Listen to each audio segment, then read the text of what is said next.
हमारे साथ मौजूद है नवीन दुबे साहब। एक प्रस्ताव आता है, प्रस्ताव में हिंदी को लागू करने की बात होती है, उसका विरोध हो जाता है। विरोध इतना ज्यादा होता है कि सरकार को ही लगता है कि यार ये दांव उल्टा पड़ जाएगा, चलो उसको वापस ले लेते हैं। ऐसा ही हिंदी का विरोध हम दक्षिण भारत में भी हो रहा है, लेकिन वहां पर किसी को पीटने मारने की तस्वीरें नहीं आ रही। मुझे लगता है कि वो ज्यादा सभ्य लोग हैं यहां से। बिल्कुल मनोज भाई, दो तीन चीजें हैं। आज बहुत अच्छा पैनल है आपने जो बैठाला है जी। मैं तीनों अपने साथी पैनलिस्ट को सुन रहा था। इसके बाद आप एक चीज देखिए कि राजनीति की फसल काटने के लिए जिस तरीके की खेती में फसल बोई जा रही है, उसके अंदर अगर कुछ दिख रहा है तो वो केवल नफरत की फसल है। और उस फसल में सबसे बड़ी चीज आप देखिए कि जिस मराठी की पैरोकारी राज ठाकरे, उद्धव ठाकरे और वो लोग कर रहे हैं, इधर देवेंद्र फडणवीस चीफ मिनिस्टर हैं महाराष्ट्र के, वो जिस तरीके का रुख अख्तियार उनको करना चाहिए था, जिस तरीके की कार्रवाई उनको करनी चाहिए थी, क्या उन्होंने की? प्रश्न इस बात का है, नहीं की है। अगर आप पहली ही घटना के ऊपर जो भी आरोपी थे वीडियो फुटेज सामने तो उठा के उनको बंद करते और एनएसए लगा देते, तो मैं समझता हूं किसी की हिम्मत नहीं पड़ती जो दोबारा इस तरीके की हरकत। दूसरा विषय भाषा। भाषा एक ऐसी चीज होती है भाई साहब, देश के अंदर वाले कल को उड़ीसा में जो लोग काम कर रहे हैं उनसे कह दिया जाए कि नहीं साहब आप उड़िया नहीं बोलेंगे तो भाग जाओ, हम पीटेंगे। तमिलनाडु में जाएंगे तो तमिल नहीं बोलेंगे, असम में जाएंगे तो असमिया नहीं बोलेंगे, और आंध्रा में जाएंगे तो इन सब तेलुगु बोलिए, तो ये चीज तो चलने वाली नहीं है। अब तीसरी चीज आती है, मैं तो एक सवाल राज ठाकरे से और उद्धव ठाकरे से कर रहा हूं। मुझे ये बता दें कि आदित्य ठाकरे की शिक्षा क्या किसी मराठी स्कूल में हुई है या कॉन्वेंट में हुई है?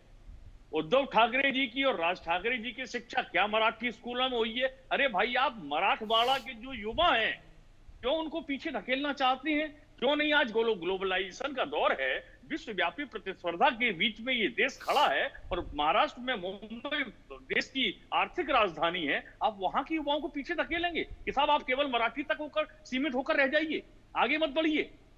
ये कौन सी विचारधारा है इस देश के अंदर? मैं बहुत जिम्मेदारी के साथ कहूंगा कि मैंने देवेंद्र फडणवीस जी का वो बयान देखा जो उन्होंने कल जेएनयू में दिया। आप जेएनयू में कहने नहीं साहब, छत्रपति शिवाजी महाराज केवल महाराष्ट्र वालों के नहीं है, वो पूरे देश के महानायक थे और वो पूरे देश के महानायक जब तक ये धरती रहेगी तब तक रहेंगे। आप उनको सीमित करने जा रहे हैं, इस तरीके के बयान देते हैं, फिर आप ये चाहते हैं कि लोग आपस में लड़ते रहें और आपकी राजनीतिक दुकानें चलती रहें। मेरा तो पहला सवाल यही रहेगा कि आपने क्या कार्रवाई की। और रहा सवाल जो इमरान मसूद जी बोल रहे थे, इमरान मसूद जी ने इस विषय पर बिल्कुल नहीं बोला, क्योंकि उनको भी अपनी वोटों की फसल दिखाई दे रही है। यही हालत भारतीय जनता पार्टी की है, उनको भी अपने वोटों की फसल बचा के रखनी है, क्योंकि हम अगर बोलेंगे तो मराठवाड़ा के लोग हमसे नाराज हो जाएंगे, जिसका नुकसान हमें आगामी चुनावों में हो सकता है। तो यहाँ इस देश के अंदर 75 वर्ष की आजादी के बाद राजनीतिक दलों ने अपने हानि और लाभ को प्राथमिकता देते हुए काम किए हैं। इस देश की जो समस्याएं हैं, इस देश का जो उत्थान होना चाहिए, इस देश को आगे बढ़ाने के लिए जो प्रतिस्पर्धा होनी चाहिए, वो प्रयास तो किए ही नहीं गए हैं। और आज की 11 साल की मोदी सरकार जो बड़े बड़े दावे करके आई थी, मैं तो उनको भी वही देख रहा हूँ कि वो भी उसी ढर्रे पे चल रहे हैं कि साहब कांग्रेस ने ऐसा किया तो हमने भी ऐसा कर दिया। अरे भाई, कौन सी प्रणाली है? कांग्रेस ने अच्छा नहीं किया तभी तो आपको जनता ने चुना था। आप भी अगर उसी की दलीलें दे रहे थे, नेहरू के समय में ऐसा होता था, इंदिरा गांधी ने इमरजेंसी लगाई, तो आपने क्या किया है? आप तो अघोषित इमरजेंसी में और नफरतों के बाजार में लगे आपने देश को खड़ा करने का काम किया है। ये जिम्मेदारी किसकी है? राजनेताओं का एक बड़ा भारी चरित्र देखने को मिलता है कि वो अपनी आसानी से पल्ला झाड़ लेते हैं विषयों से। और मैं समझता हूं महाराष्ट्र के अंदर देवेंद्र फडणवीस को बहुत बड़े कदम उठाने की जरूरत है, अन्यथा ये नफरतें धीरे धीरे क्रॉप अप होंगी और ये पूरे देश में अगर फैल जाएंगी तो ये देश आंतरिक गृहयुद्ध की स्थिति की तरफ बढ़ चुका है। इसको रोकना राजनेताओं की जिम्मेदारी है, सरकारों की जिम्मेदारी है। और आप संविधान की अगर बात करते हैं तो ये संविधान का अनुपालन करने में कहीं ना कहीं राजलक्ष्मी जी मेरे साथ मौजूद है, उनके पास चलूंगा। राजलक्ष्मी जी, जिस बात का जिक्र नवीन दुबे साहब कर रहे हैं कि देश में बहुत ऐसे मुद्दे हैं जो आगे आने वाले समय में देश की एकता और अखंडता के लिए बड़ा खतरा हो सकते हैं। आप अगर पश्चिम बंगाल की बात देखें तो वहाँ एक अजीब सी स्थिति निर्मित हो रही है। अगर आप उत्तराखंड में भी देखें तो वहाँ भी कुछ इसी तरह की स्थिति निर्मित हो रही है। आप महाराष्ट्र में चले जाइए, दक्षिण भारत की स्थिति एक अलग स्थिति बन रही है और दक्षिण भारत में जो मुद्दे क्रिएट हो रहे हैं वो कहीं ना कहीं अपने आप को दिल्ली से कनेक्ट नहीं कर पा रहे हैं। शायद यहाँ के लोग उस तरह की चीज़ों को नहीं समझ पा रहे हैं। दक्षिण में एक अलग स्थिति चल रही है। आपको लगता है कि हिंदू मुस्लिम के मुद्दों में या ऑपरेशन सिंदूर या इस तरह के मुद्दों में जो बाकी के तमाम राज्यों के जो छोटे छोटे विषय हैं, छोटे छोटे मुद्दे हैं जिन पर ध्यान नहीं जा पा रहा, जिन पर गौर नहीं किया जा रहा, वो आने वाले समय में भारत की एकता और अखंडता के लिए मुश्किल हो सकते हैं, परेशानी खड़ी कर सकते हैं? जी मनोज जी, बहुत ही अच्छा प्रश्न पूछा है आपने। देखिए, ऐसा है कि इन लोगों को, मुझे नहीं लगता कि ये भाषा उनके लिए कोई भी अभिमान वाला विषय है। ये देखिए, उनको ये जो वो दर्शा रहे हैं वो अभिमान नहीं, अहंकार दर्शा रहे हैं। ये आप जैसे आपने कहा कि पश्चिम बंगाल में हो, महाराष्ट्र में हो, तमिलनाडु में हो, कर्नाटका में हो। तमिलनाडु में आपने देखा है कि अभी वर्षों से ये कुछ पॉलिटिकल पार्टीज जैसे डीएमके, उन्होंने पूरी तरीके से ये anti Hindu, anti Hindi, anti ब्राह्मण, ये जो इनका अस्तित्व यही एक उनके लिए एक बहुत मतलब ये उनका फाउंडेशन है। ये इसी को लेकर वो लोगों के इमोशंस को भड़काते रहते हैं कि कहेंगे कि हमें हमारे राज्य में हिंदी भाषा की क्या जरूरत है। और जबकि उनको जैसे अभी जैसे मेरे पूर्व पैनलिस्ट ने भी वही कहा कि जैसे ठाकरे भाइयों ने भी, मुझे नहीं लगता कि उन्होंने मराठी में सीखी होगी, या अगर सीखा भी होगा तो उनके बच्चे तो कतई नहीं सीखे होंगे, तो उन्होंने अंग्रेजी में सीखी है। अभी तमिलनाडु में भी लोगों को अंग्रेजी चलेगी, लेकिन उनको जो अपने ही देश का जो एक देश की जो एक भाषा है हिंदी, इससे उनको तकलीफ है। जबकि हिंदी भाषा एक ऐसा मतलब हिंदी भाषा हो या अन्य भाषाएं हो, ये सभी जो है हम इन सभी को मातृभाषा का दर्जा देते हैं। हम इन सबको कॉन्स्टिट्यूशनली इनको ऑफिशियल लैंग्वेजेस हमने उनको सबको एक वैल्यू दिया हुआ है। लेकिन फिर भी हर बार ये लोग ऐसा दर्शाते हैं, जैसे अगर आप देखें तो एक राज्य में कहेंगे कि हिंदी भाषा सबसे सर्वश्रेष्ठ है, दूसरी राज्य में जाकर कहेंगे कि वहां की जो भाषा है वो सर्वश्रेष्ठ है। तो ये जो है ये बहुत ही एक डेंजरस ट्रेंड है, जहां पर लोगों को तोड़ने की बात हो रही है। ये लोगों को जोड़ने का माध्यम होता है भाषा, लेकिन यहाँ पर लोगों को तोड़ने की बात हो रही है।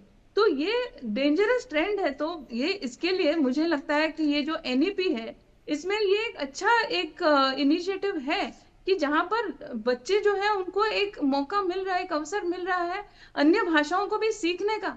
लेकिन ये पॉलिटिकल पार्टीज इस सबको, इस अवसर को खत्म कर देना चाहती है, ये कहकर कि यहाँ की जो मातृभाषा है, हमारे राज्य की जो भाषा है, वो बच्चे सीखे। तो बच्चों को अपनी मातृभाषा के साथ साथ अंग्रेजी और कुछ अन्य अगर राष्ट्रीय भाषाएं अगर वो सीख सकते हैं, तो इसमें आपस में जो है व्यवहार बढ़ेगा।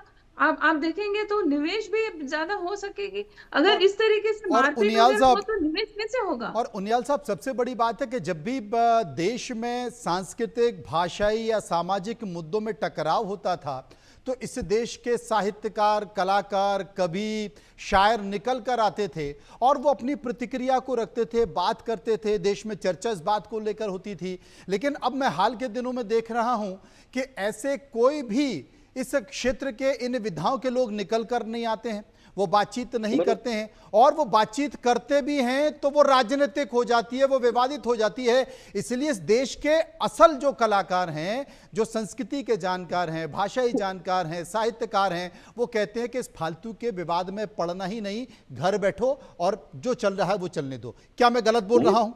मनु बिल्कुल क्रक्स में, लगभग हम बातचीत के ऐसे गर्भगृह में पहुंच चुके हैं। मनु ने वो बिल्कुल टच कर दिया हम सबकी बात सुनने के बाद। मेरी आवाज आ रही है ना? जी, आपकी आवाज आ रही है। कोई डिस्टर्बेंस? मैं आपको मनोज यही बता रहा हूं कि आप बिल्कुल सही जगह पहुंच गए। राजनीतिक लोगों से, जो वोटों की राजनीति करते हैं, उनसे आप कुछ अपेक्षा नहीं कर सकते। आशा ही परमम दुखम, निराशा च परमम सुखम। आप इनसे निराशा की उम्मीद रखोगे तो थोड़ा सा भी कर देंगे तो आपको खुशी होगी। चाणक्य ने 5000 वर्ष पहले कह दिया था ये।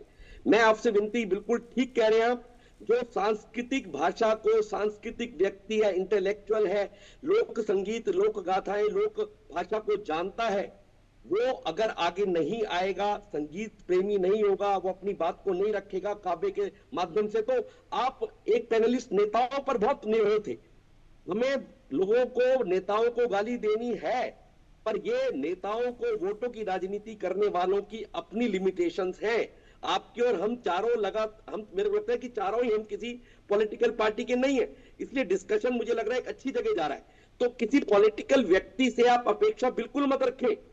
हाँ, जो 3 बातें हो सकती हैं, law and order, chief minister को और स्ट्रांग करना चाहिए, अनडाउटेडली करना चाहिए, और जो नेशनल एजुकेशन पॉलिसी मेरी बहन ने पहले हल्का सा टच किया 2020, वो वाकई सराहनीय है। उसको एक बार हम सब जब इस मीडिया पे इसमें से जाएंगे तो पढ़े, और लोगों ने पढ़ा भी होगा कि उसमें खासतौर से मदर टंग, मातृभाषा, मेरी मां ने जो पहला शब्द मुझसे कहा वो मेरी मातृभाषा है।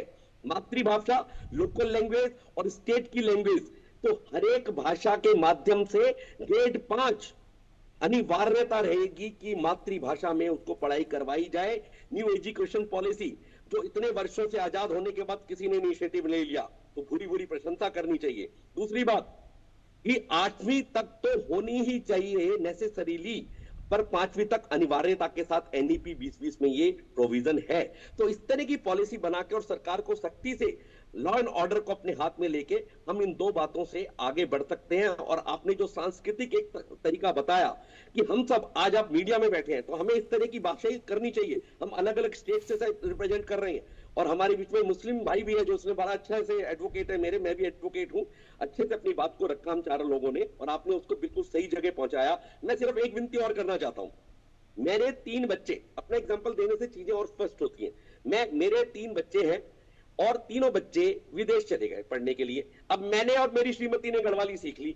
अब वो जब अपने एंसेस्ट्रल होम में आएंगे, उनको गढ़वाली नहीं आती, उनको पिटाई करके वापस भगा दिया जाएगा क्या? मेरा फर्ज है, उनका फर्ज है, उनकी इच्छा हो कि वो पढ़े आके। हमें तो लड़ाई, हमारी तो लाठी जो होनी चाहिए वो अंग्रेजी के अगेंस्ट होनी चाहिए। परंतु आज मुझे लगता है कि मनोज, कल को ये कहेंगे कि आप हिंदी चैनल क्यों चला रहे हो? आप ये जो महाराष्ट्र के 2-3 लोग इसमें बैठे हैं, शायद उनकी भी पिटाई हो सकती है कि आपने महाराष्ट्र में जवाब, मराठी में जवाब क्यों नहीं दिया, आपने मनोज के चैनल में हिंदी में जवाब क्यों दिया। तो ये समस्या गंभीर से गंभीरतम होने की तरफ जा सकती है अगर हम थोड़ी सी भी अपनी मानसिकता को ठीक नहीं करेंगे। और नेताओं से कुछ अपेक्षा मत रखिए, मेरी आप सबसे विनती है। हमें ही बाहर निकलकर शिवाजी, छत्रपति शिवाजी बनना पड़ेगा, पड़ोस में छत्रपति शिवाजी पैदा नहीं होगा। ये बड़ी बात है। शोएब, क्या आप भी यही बात मानते हैं? देखिए मनोज भाई,